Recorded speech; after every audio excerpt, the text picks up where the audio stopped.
Buen día, queridos colegas. Estamos iniciando con el tema número 4, ecografía de los ovarios. ¿Qué podemos decir del ovario? El ovario es la glándula sexual femenina que por su secreción interna, o sea, endocrina, asegura los caracteres de la feminidad y por su secreción externa elabora los ovocitos primarios y secundarios, células genitales y células genitales femeninas. Es un importante capítulo que vamos a ver.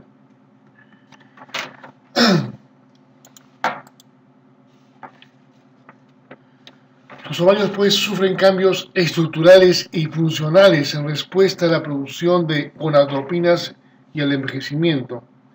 De acuerdo a la edad del paciente, a la edad de la paciente, vamos a ver cambios en el tamaño, en la ecoestructura, la presencia de folículos y la presencia de quistes, ¿no?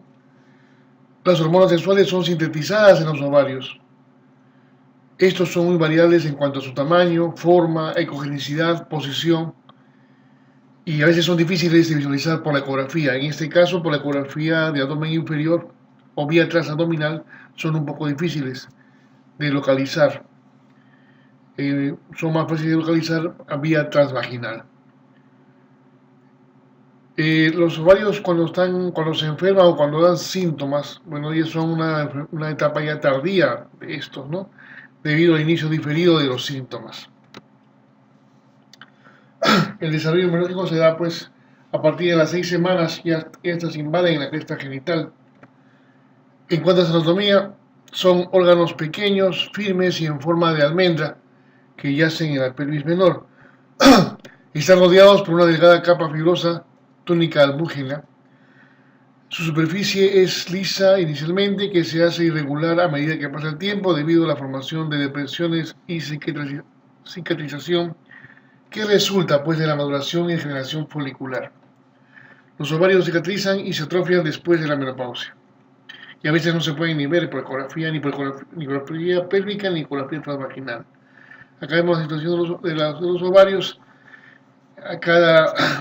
Son paralelos o están casi paralelos al útero.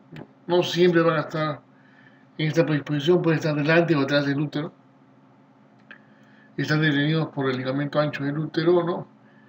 Y están a 15 a 20 milímetros por delante de la articulación sacroiliaca. Por eso, para verlos, debemos utilizar como referencia los vasos ilíacos. Vemos los vasos ilíacos y al costado deben estar los ovarios, casi siempre. Los folículos primordiales, folículos primarios y secundarios, están localizados en la zona cortical, muy celular del ovario, junto con el cuerpo lúteo y el cuerpo albicántia. La zona cortical se continúa con la zona medular más pequeña sin ningún límite distintivo entre las dos. La zona medular está compuesta de tejido conectivo con células musculares lisas y vasos ocasionales. Es tejido conectivo. Vemos acá el esquema, ¿no? y vemos la formación pues, del crecimiento folicular, que ya lo conocemos. La irrigación, bueno, la irrigación está dada pues, por las arterias ováricas que emergen directamente a partir de la aorta por debajo de la arteria renal y por la rama ovárica de la arteria uterina. Y la arteria ovárica izquierda a veces emerge a partir de la arteria renal izquierda y los vasos sanguíneos transcurren hasta llegar al hilio dentro del ligamento suspensorio del ovario. La vena ovárica derecha se abre directamente dentro de la vena cava y la vena ovárica izquierda drena dentro de la vena renal izquierda. Aquí vemos el esquema que lo vimos anteriormente. La topografía. Los ovarios de la nulípara yacen en una pequeña depresión en la fosa ovárica, en la pared lateral de la pelvis sobre ambos lados del útero. Están localizados anterior con respecto al uréter en la bifurcación de la arteria ilíaca común. Los ovarios están unidos a la pared pélvica mediante el ligamento suspensorio del ovario y al área cornual del útero mediante el ligamento propio del ovario. Están pues adheridos en su parte posterior al mesovario a través del ligamento ancho. Durante el embarazo, el útero se agranda, ¿no? y desplaza los ovarios hacia adentro del abdomen. Por eso no se pueden ver. Cuando tratamos de hacer una ecografía, pasado el tercer trimestre, no se pueden ver ya los ovarios. Después del embarazo, los ligamentos están casi tan estirados que los ovarios se hacen móviles y pueden variar en gran medida su posición. Por eso cuando una mujer ya ha tenido hijos, los ovarios se mueven con mayor facilidad, lo que no pasa con la nulípara, que siempre lo vamos a encontrar lateral al útero. Vemos aquí pues la ubicación. Aquí vemos ya la ecografía propiamente dicha, la ecografía de abdomen inferior, ecografía pélvica, ¿no? Vemos esta zona es la vejiga, el útero, este es un corte transversal, y vemos el ovario derecho, el ovario izquierdo. Son como unas avellanas, pues eso podemos decir como unos frijolitos al costado del útero.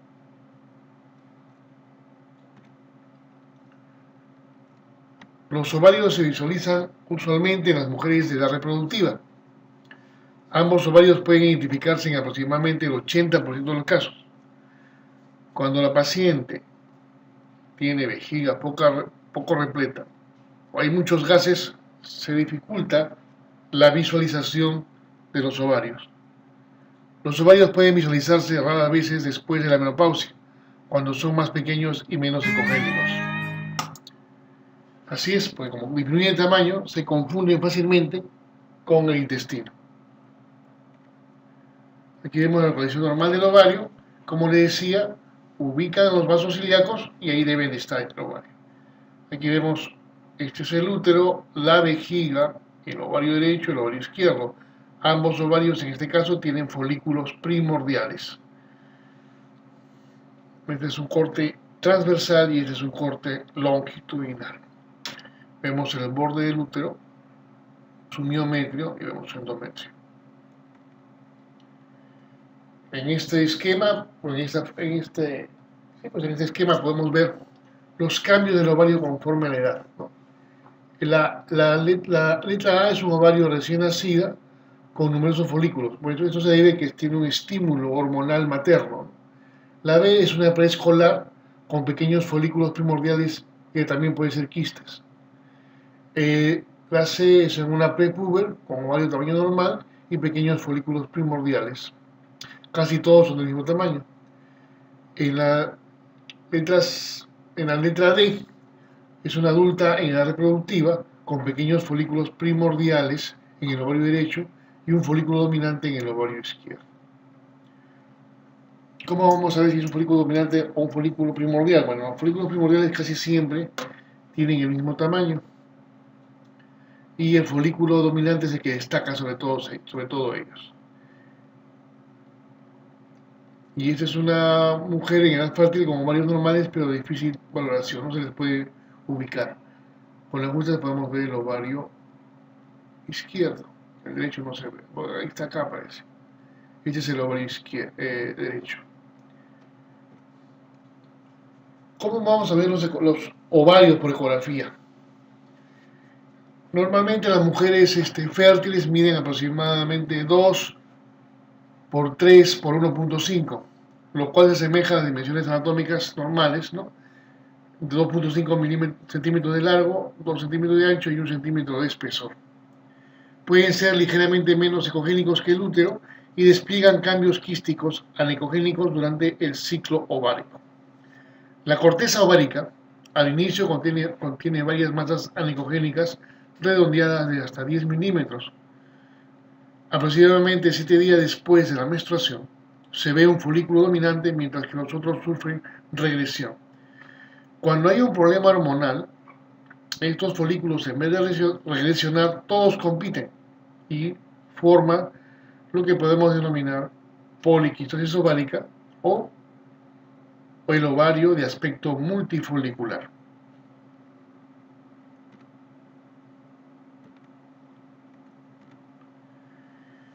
Aquí vemos en esta fotito, en la de arriba, las superiores, es una mujer en edad reproductiva en la que se aprecia el ovario con pequeños folículos primordiales. Aquí vemos aquí está el ovario con folículos primordiales y acá vemos el endometrio en fase secretora. Aquí vemos una recién nacida, ¿no? Que tiene un estímulo hormonal materno, y vemos pues, que tiene el ovario un poquito agrandado y tiene folículos, ¿no? Folículos primordiales, que en este caso no podemos considerar que sean quistes, ¿no? Son folículos primordiales, y vemos el útero grande, ¿no? Eso es por el estímulo hormonal materno. Mayormente también si ya se perfilan como que van a tener una pubertad precoz, ¿no? Hay niñas de 9, 10 años que llevan a la consulta y vemos pues que tienen características que no coinciden con su edad. Folículos simples, que se ven como masas uniloculares y anicogénicas con márgenes marcadamente circunscritos, bien delimitados, y cuando ocurre una hemorragia dentro de ellos se ven pues hiperecogénicos, ¿no? Los folículos cuando son simples, sin ningún problema hormonal, regresionan espontáneamente. En este ejemplo vemos, esta es la vejiga, vemos el útero y vemos acá el folículo dentro del ovario, como si fuera un quiste. Este es un folículo simple. Aquí vemos cuando el folículo dominante crece hasta formar el folículo de Graf, que es hasta los 2 centímetros aproximadamente, eclosiona, o sea, es decir, se rompe, expulsa el óvulo y tiene que regresionar, ¿no?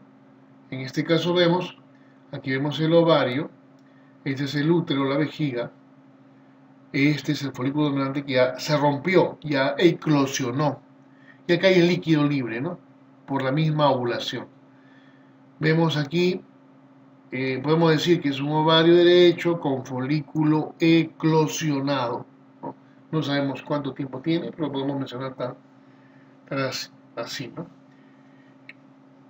El folículo cuando está a punto de reventar, está creciendo, tiene un disco o cúmulo prolígero que es visible como si fuera un anillo. Que mayormente siempre lo hemos visto, ¿no? Y podemos decir pues, que ese es el folículo dominante. Cuando haya duda. Cambios en el ovario durante el ciclo menstrual. A y B son folículos primordiales y folículos dominantes. Estos son los primordiales y la B es folículo dominante en la primera fase folicular. Y en la C es el cuerpo lúteo con flujo en el estudio Doppler y endometrios sugestivos de la segunda fase del ciclo menstrual. Es una fase secretoria.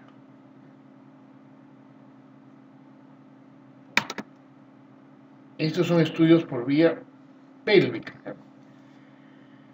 ¿Qué vamos a ver? Pues cuando hay un problema hormonal o algo desencadena, un estrés, una enfermedad de fondo puede desencadenar un problema hormonal, vamos a ver quistes funcionales, que podemos denominarlos como quistes foliculares y quistes del cuerpo lúteo. La mayoría de quistes ováricos que vemos en nuestras pacientes, son quistes funcionales, ¿no? Que son quistes foliculares y quistes del cuerpo lúteo. Constituyen pues una respuesta de los ovarios a los niveles elevados de las gonadotropinas, FSH y LH en la sangre. Un quiste no mayor de 3 a 6 centímetros en una mujer menor de 30 años puede ser un quiste funcional. A veces son asintomáticos, a veces son sintomáticos. Si no sufre de lesión para la próxima menstruación, el próximo ciclo, o crece aún más, debe ser ya removido quirúrgicamente. O también le pueden dar pues un tratamiento hormonal y eso regresiona. ¿Cómo vamos a ver un quiste folicular? Este es el más común y puede ocurrir a cualquier edad. Los criterios ecográficos de un quiste folicular tiene pared delgada, usualmente no mayor de 5 centímetros, máximo 8, es solitario, rara vez son múltiples, es unilateral, raras veces son bilaterales, contiene fluido acuoso transparente, raras veces son bilaterales, contiene fluido acuoso transparente y raras veces es hemorrágico. Se está repitiendo la línea, disculpen. Aquí vemos un quiste, son dos ejemplos, un ovario prominente, pasa el tiempo y le vemos pues su folículo. Persiste en el tiempo, a pesar de que ya menstruó, y consideramos pues este hallazgo es después de la menstruación y consideramos pues que es un quiste folicular. Cumple los requisitos, Es ovoide, paredes delgadas y contenido anicogénico.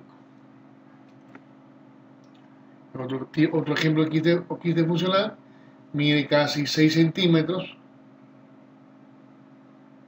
paredes delgadas, contenido anicogénico. Se hace una comparación con una tomografía y pues se llega al mismo diagnóstico, ¿no?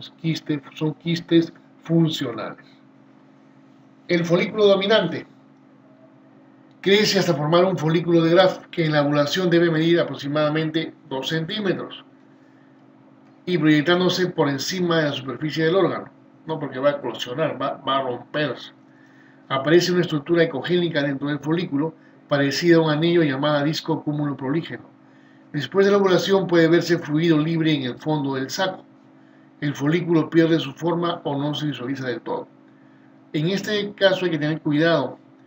Por eso siempre es bueno preguntar a la paciente fecha de la última regla, haciendo hincapié que debe decirnos la fecha del primer día de la menstruación, para así saber, también preguntar si el ciclo es regular o irregular, para así más o menos saber qué fecha aproximadamente ha ovulado o está por ovular, porque a veces la paciente va al día siguiente de haber ovulado y encontramos líquido en el fondo del saco posterior y muchos pecamos y decimos, y a veces la paciente está con dolor y pecamos y ponemos EPI, ¿no? Enfermedad pélvica inflamatoria. Por eso es importante la pequeña anamnesis que debemos hacer a la paciente. Aquí vemos una ecografía pélvica, vemos la vejiga, vemos el útero y vemos el ovario y tiene su quiste. En este caso es un quiste folicular que está con hemorragia. Vemos ecos internos, muy sugestivo de un quiste hemorrágico. El quiste paraovárico, surgen a partir de los tejidos fetales que limitan con los ovarios, no hipóforo, restos del conducto mesonéfrico caudal en el mesovario, etc. Y son clasificados como quistes de retención. Surgen en el mesovario, son benignos y ocurren a cualquier edad. Son variables en cuanto a su tamaño, pueden ser pedunculados y aquellos con largos pedículos tienden a sufrir torsión. Sus características ecográficas son forma elíptica, intraligamentosos, bien delimitados con respecto al ovario y pueden ser pedunculados. Aquí vemos un ejemplo. Esta es la vejiga, este es el útero y vemos una masa que parece otra vejiga, pero es un quiste paraovárico.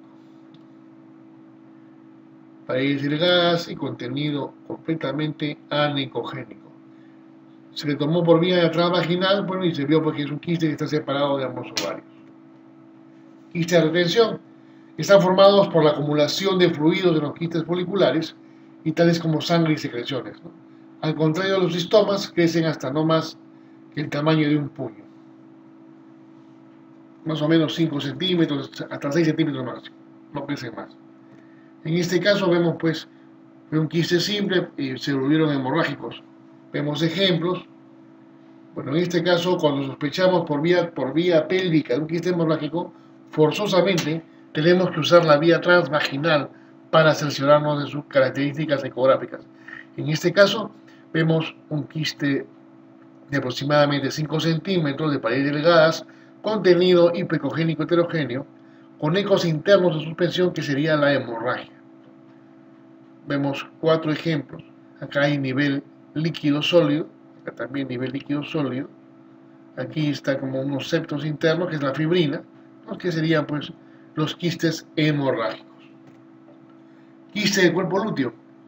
Resulta del agrandamiento quístico de un cuerpo lúteo. Se desarrolla cuando ocurre hemorragia dentro del cuerpo lúteo y la sangre es reabsorbida, dejando una cavidad que contiene fluido seroso. Los quistes del cuerpo lúteo son más raros que los quistes foliculares. Un quiste del cuerpo lúteo con frecuencia se presenta durante el embarazo y regresiona espontáneamente. Los criterios ecográficos son: es unilateral, hasta 5 centímetros de diámetro y contenido ecogénico a ecogénicos. Aquí vemos diversos ejemplos de este fue cuerpo lúteo que fue formándose, quedándose como un quiste. Ya vemos una imagen quística. Este es un cuerpo lúteo en formación. Aquí otro que ya está como quiste. Mayormente se presenta, lo vamos a ver como una gestante. No hay que alarmar a la paciente, decirle que es un quiste benigno. Le decimos que este quiste pues le ayuda al embarazo, ¿no? Para que se sienta tranquila. Los ovarios poliquísticos. El síndrome de ovario poliquístico se desarrolla durante la pubertad, ¿no? Como un resultado del incremento de la producción de andrógenos por la corteza adrenal después de la adrenarquia. El síndrome de Stein-Leventhal pues, se desarrolla cuando la hiperandrogenemia hace que surja un complejo sintomático de ovarios poliquísticos, hirsutismo, anormalidades menstruales y obesidad. De 20 mujeres que podemos diagnosticar ovarios poliquísticos, solamente una o dos pueden cumplir con el síndrome de Stein-Leventhal, ¿no? El resto son, bueno, los clasificamos como ovarios poliquísticos sin serlo, verdaderamente. Acá sabemos la patogénesis del síndrome de ovario poliquístico, ¿no? Caracterizado por un círculo vicioso en el cual una situación estresante con incremento de la secreción de ACTH estimula la formación de androstenediona en la corteza adrenal. Esta hormona es metabolizada en la grasa para formar estrona y sensibiliza la pituitaria a la acción de la LHRH. El resultado es la secreción excesiva de LH.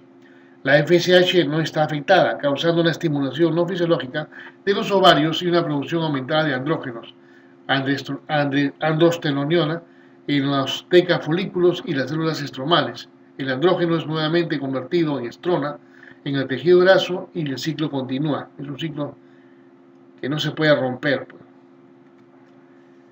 ¿Cuáles son los síntomas del ovario poliquístico? Bueno, hay esterilidad e infertilidad en el 74% de casos, hay hirsutismo en un 50-70% de casos, hay amenorrea y oligomenorrea en un 50% de casos, hemorragia disfuncional en un 30% de casos, sobrepeso en 40% de casos. Si se dan cuenta, no todas nuestras pacientes que vemos, que diagnosticamos como ovarios poliquísticos, cumplen todos estos síntomas, ¿no?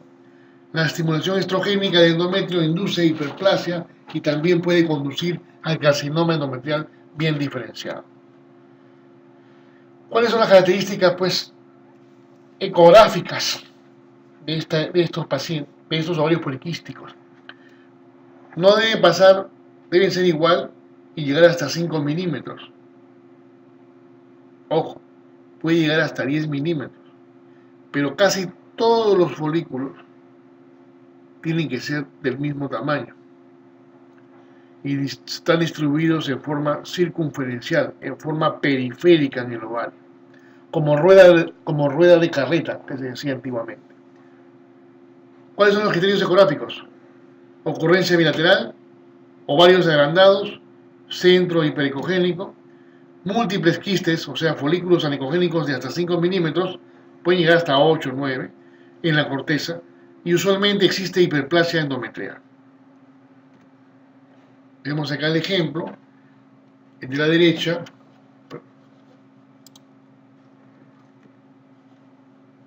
Vemos el útero y vemos los ovarios que están un poco agrandados y tiene pues múltiples imágenes foliculares o quísticas.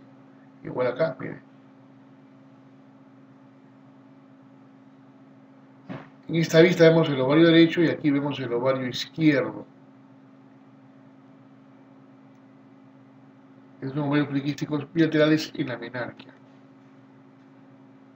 Aquí se ven pues son ovarios agrandados. Vemos múltiples imágenes foliculares periféricas o quísticas periféricas que tienen casi el mismo tamaño. Normalmente deben ser mayores de 8 a 10 folículos, podemos considerarlo como ovario poliquístico. Aquí ya son cortes ya en 3D, acá con reconstrucción volumétrica, miren, son ovarios poliquísticos.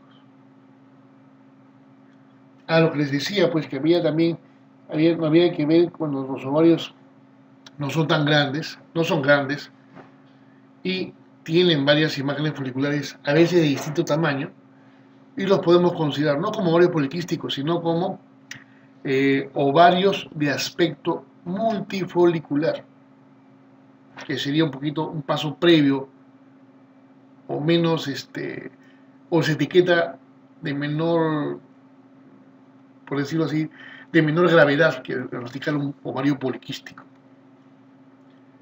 También vamos a ver tumores ováricos quísticos, ¿no? Son lesiones que incluyen al cistoadenoma benigno, al cistoma mucinoso que tienen un elevado potencial maligno y al cistoadenocarcinoma maligno.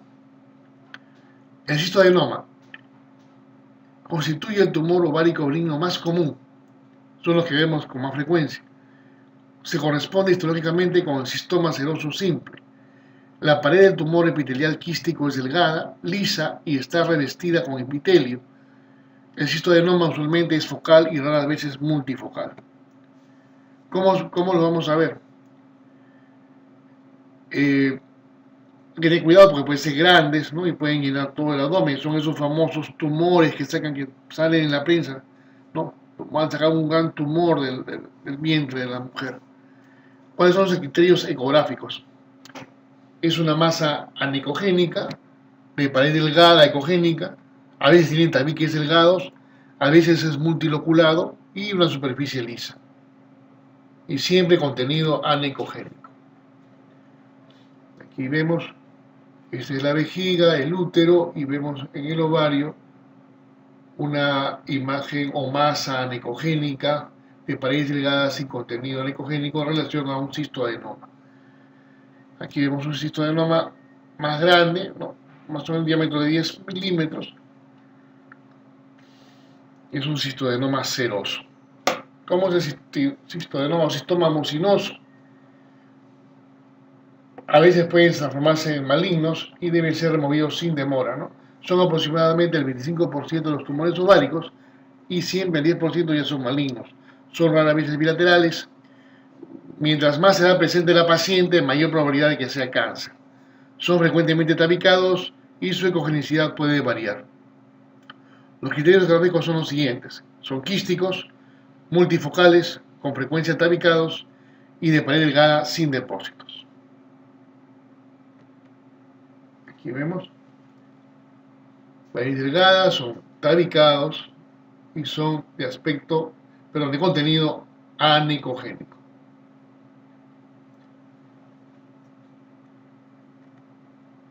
El cistoadenocarcinoma, bueno, constituye el tumor ovárico maligno más común, siendo aproximadamente un tercio de todos los cánceres ováricos. El tumor es predominantemente quístico, pero al contrario del cistoadenoma benigno, tienen elementos sólidos hiperecogénicos en la pared quística, lo cual le confiere un engrosamiento circunscrito. A veces también tiene imágenes polipoideas que se proyectan hacia dentro del lumen quístico. Aquí vemos pues un quiste ovárico, ¿no? De paredes engrosadas, contenido anicogénico, por eso siempre es importante que veamos la pared del quiste. Aquí vemos otro, vemos un contenido, una imagen ovoidea de paredes engrosadas. Aquí se engresa más, miren. Es un engrosamiento circunscrito de la pared quística, ¿no? En relación a un cistoadenocarcinoma. Aquí vemos ya con tumores polipoideos que están dentro del lumen del quiste, de paredes engrosadas en forma parcial, ¿no? Y vemos acá un pólipo hiperecogénico. Esto nos da una visión más o menos que sea un cistoadenocarcinoma.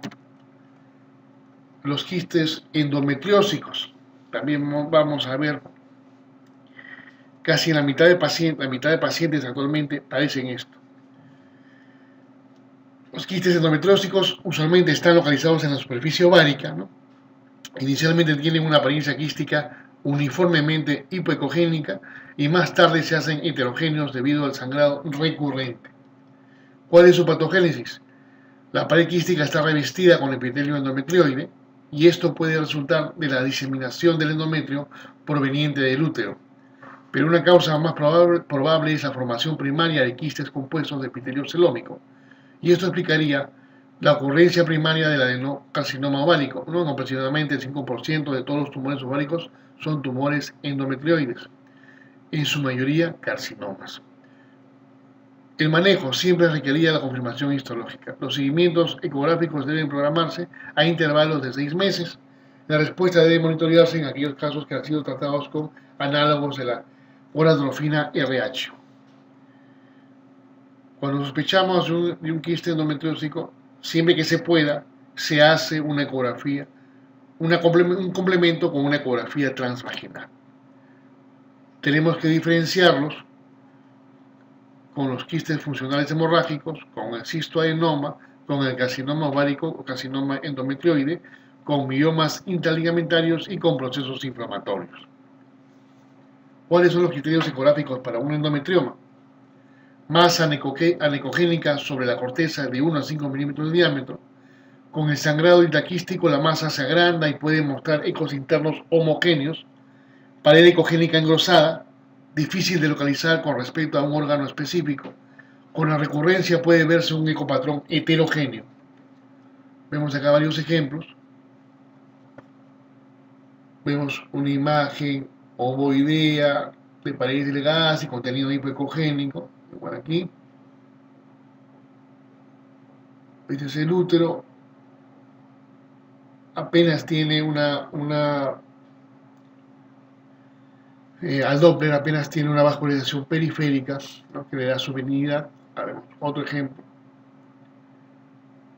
de endometrioma. Aquí, otro ejemplo. Es una ecografía abdominal inferior. Vemos pues, en este caso es una mujer en edad fértil. Se observa una imagen quística anexial, hipoecogénica, heterogénea y con un nivel líquido-líquido, ¿no? En relación a endometrioma, o que antiguamente le llamábamos quiste de chocolate. Y para ver por lo del cáncer, si sospechamos cáncer, tenemos que ver por los estadiajes de FIGO, ¿no? Tenemos también los criterios por tumores limítrofes o borderline. Los tumores borderline o limítrofes son aquellos que tienen un bajo potencial maligno, ¿no? Que pueden ser tumores epiteliales, confinados al órgano, ninguna invasión estromal, susceptible de cirugía curativa y tasa de supervivencia a los 5 años de 80 a 90%, a pesar de que pueda tener metástasis peritoneal, ¿no? Y ocurre en mujeres premenopáusicas. 2/3 de los tumores malignos en mujeres menores de 40 años de edad son tumores limítrofes o de borderline, en oposición a solo el 10% en aquellas mujeres que tienen más de 40 años de edad. Por eso es importante, acuérdense, hacer la anamnesis. Primero, fecha última regla. Segundo, preguntar cuántos hijos tuvo y la edad. Y a qué edad, si es anciana, a qué edad dejó de menstruar. Acuérdense, mujer postmenopáusica con presencia de imagen quística en uno de los ovarios, es muy probable que sea cáncer. Por eso hay que derivarlo de inmediato a un cirujano o a su médico para que saquen ese tumor. Tenemos que hacer un diagnóstico diferencial de las masas ováricas. ¿Con qué? Con un montón de enfermedades aquí que están en la lista, ¿no? Una vesícula biliar hidrópica, tumor esplénico, riñón pélvico, tumor renal, hidronefrosis, quistes pancreáticos, etc. Porque estos pueden simular un quiste ovárico, dependiendo de su localización. Los criterios ecográficos para el carcinoma son los siguientes: que sean mayores de 5 centímetros, que sean heterogéneos, quísticos, sólidos, márgenes mal definidos, lobulados o nodulados, ecogénicos, tabiques anchos, bilaterales, depósitos papilares, fluido libre y a la palpación fijos y firmes. Si no son depresibles, no son móviles, es mala señal. Si lo vemos, lo palpamos y están pétreos, también mala señal. Aquí vemos más ejemplos de carcinoma o cistoadenocarcinoma. Vemos una tumoración ovoidea, mal definida, bordes irregulares, conceptos internos y área ecogénica o papilar tabicada que al Doppler presenta hipervascularidad, mala señal. Aquí vemos otro. Esta es una imagen ovoidea de contenido hipoecogénico heterogéneo con imagen papilar o le llamamos de coliflor, ¿no? De bordes irregulares, también es mal pronóstico. Aquí también vemos imagen anecogénica con imágenes polipoideas internas que también sería mal pronóstico. podemos considerarlo como cisto adenocarcinoma seroso. Igual, aquí es este es el útero y este es la masa quística. Le ponemos Doppler, tiene una papila, ¿no?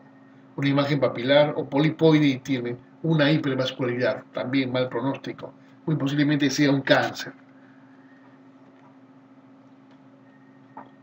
Les agradezco su atención. Bueno, acuérdense que siempre hay que estar mirando. Cuando veamos una imagen media rara a nivel por vía pélvica, pélvica, transabdominal, hay que realizar, si se puede, una ecografía transvaginal. Siempre complementar con la ecografía transvaginal, siempre y cuando se pueda.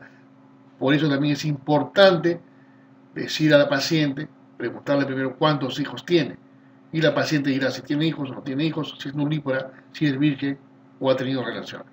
Es muy importante. Porque también podemos ser denunciados por mala práctica, no preguntar a la paciente si es virgen o no. Porque muchas veces me ha pasado, me mandan ecografías transvaginal, mandado por ginecólogo, y que ni siquiera es capaz de preguntar a la paciente si es nulípara o no, si tiene relaciones o no. Por eso hay que cuidarnos cuando hacemos ecografías.